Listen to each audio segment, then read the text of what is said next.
पाकिस्तान ने भारतीय अस्करी क़यादत के गैर ज़िम्मेदाराना बयानात पर शदीद तहफ़्फ़ुज़ का इजहार किया है। तर्जुमान पाक फ़ौज के मुताबिक बिहार और मग़रिबी बंगाल के रियासती इंतख़ाबात के मौके पर ऐसे बेबुनियाद बयानात और इश्तिहाल अंगेज़ प्रोपेगेंडे अफसोसनाक है।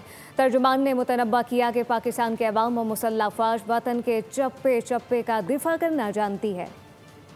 हक के सिर्फ 5 माह बाद रियासती इंतखाबात के मौके पर सियासी मकासद के लिए बयानबाजी तशवीशनाक है। तर्जुमान पाक फौज का कहना है, जौहरी हथियारों की हामिल रियासत भारत की अस्करी क़यादत के सियासी और गैर जिम्मेदाराना बयानात अफसोसनाक हैं। भारतीय अवाम और आलमी बिरादरी को फौजी हुक्काम की झूठी बयानबाजी के जरिए मजाक बना दिया गया है। ESPR के मुताबिक किसी भी प्रोफेशनल फौज को गैर जिम्मेदाराना बयानात से इज्तनाब करना चाहिए। बयानात जनूबी एशिया के अमन इस्तेहकाम के लिए संगीन नताइज का बाइस बन सकते हैं। तर्जुमान ने कहा कि हिंदुस्तानी क़यादत बॉलीवुड की तरह के स्क्रिप्ट बनाकर मनपसंद तारीख लिखने की कोशिश कर रही है। पूरी दुनिया जानती है कि भारत को मार्का हक में फैसला कुन शिकस्त हुई। भारत अपनी खिफत मिटाने के लिए पड़ोसियों को नुकसान पहुंचाने की मुहिम जुही कर रहा है।